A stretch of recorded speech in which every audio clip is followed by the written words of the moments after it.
Probolinggo adalah sebuah kota di Provinsi Jawa Timur, Indonesia. Terletak sekitar 100 km sebelah tenggara Surabaya.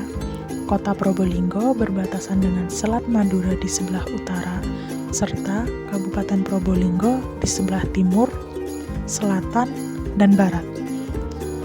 Probolinggo merupakan kota terbesar keempat di Jawa Timur setelah Surabaya, Malang, dan Kediri. Menurut jumlah penduduk, dan jumlah penduduk kota ini di tahun 2018 berjumlah 235.211 jiwa. Kota ini terletak di wilayah Tapalkuda, Jawa Timur, dan menjadi jalur utama pantai utara yang menghubungkan Pulau Jawa dengan Pulau Bali. Probolinggo juga memiliki beraneka ragam budaya, salah satunya upacara adat Kasodo. Upacara ini diadakan pada saat purnama bulan Kasodo ke-12 tahun Saka. Upacara ini disebut juga sebagai Hari Raya Kurban. Biasanya 5 hari sebelum upacara Yatnya Kasodo. Diadakan berbagai tontonan seperti tari-tarian, balapan kuda di lautan pasir, jalan santai, serta pameran. Sekitar pukul 5.00, pendeta dari masing-masing desa serta masyarakat Tengger mendaki Gunung Bromo untuk melempar kurban atau sesaji ke kawah Gunung Bromo. Setelah pendeta melempar ongkeknya tempat sesaji, baru diikuti oleh masyarakat lainnya. Selanjutnya ada petik laut.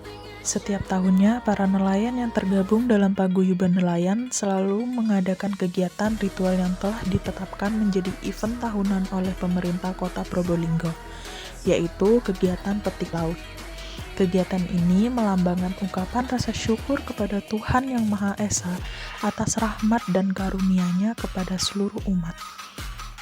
Selain itu, kegiatan ini bertujuan untuk tetap melestarikan budaya gotong royong dan kebersamaan yang telah diwariskan secara turun-temurun dari para leluhur, hingga menjadi tradisi di daerah sepanjang pesisir pantai kota Probolinggo.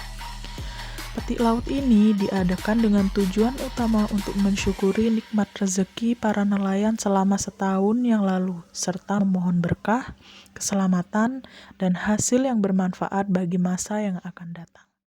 Yang ketiga ada jaran bodak.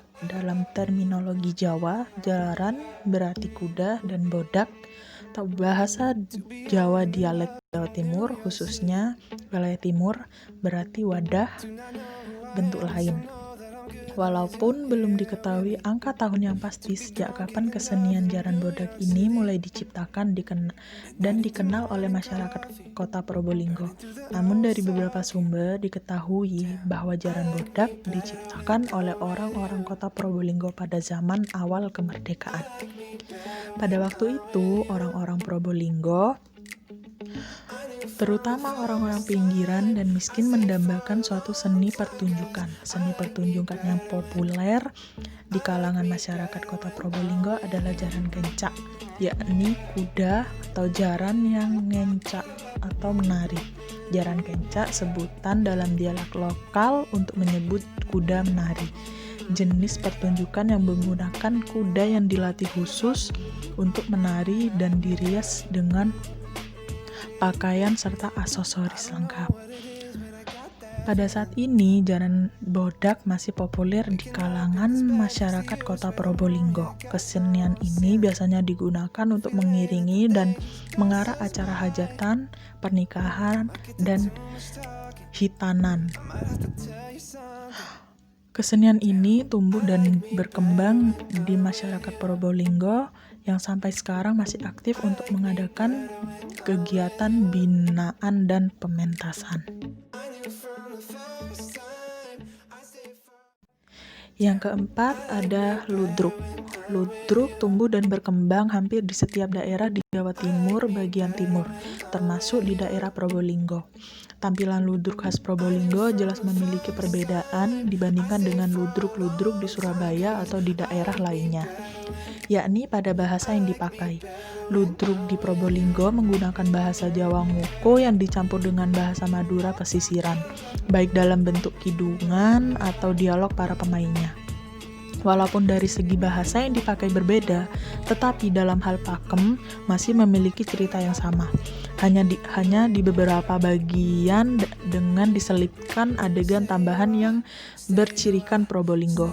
Dan kesenian ludruk ini sering ditemui pada acara-acara hajatan. Ludruk merupakan seni pertunjukan yang lebih menonjolkan drama kehidupan sehari-hari dengan model garap lawakan. Walaupun ludruk juga kadang membawa cerita legenda dan sejarah, keberadaan ludruk mewarnai dan menjadi hiburan masyarakat yang menarik. Yang kelima ada ojung. Tradisi ojung adalah tradisi saling pukul badan dengan menggunakan senjata rotan yang dimainkan oleh dua orang. Kedua peserta ojung akan saling bergantian memukul tubuh lawannya. Jika peserta satu memukul, maka lawannya akan berusaha menakis dan menghindar.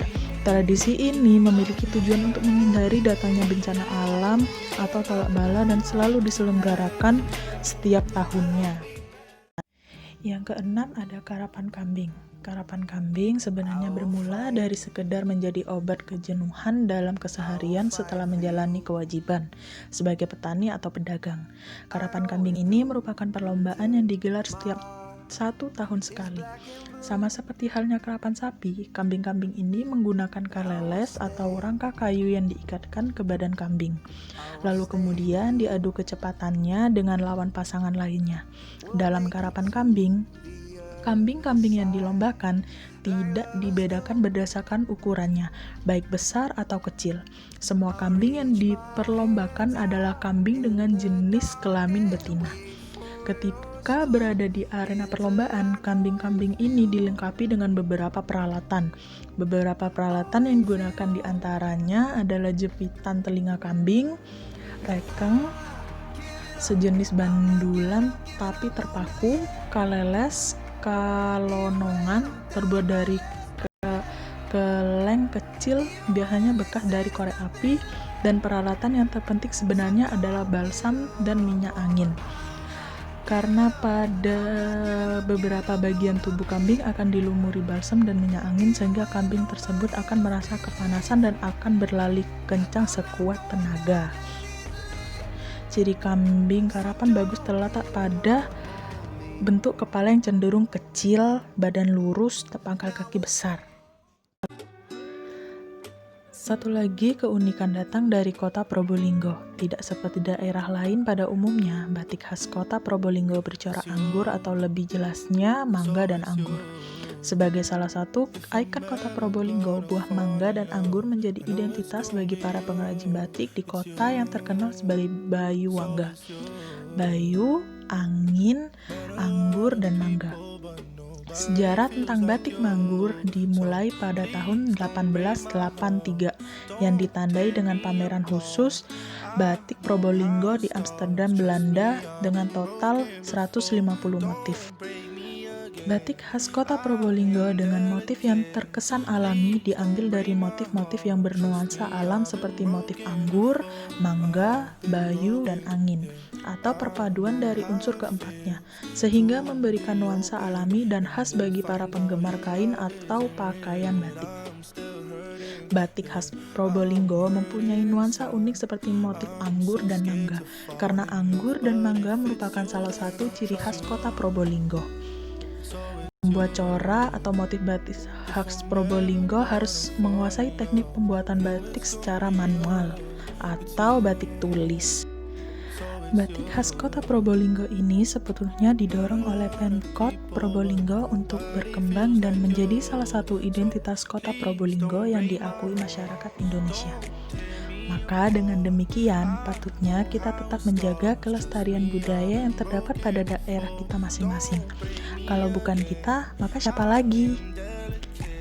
Sekian beberapa ragam budaya yang terdapat di daerah Probolinggo, dan terima kasih banyak kepada teman-teman yang sudah mampir untuk menonton video ini.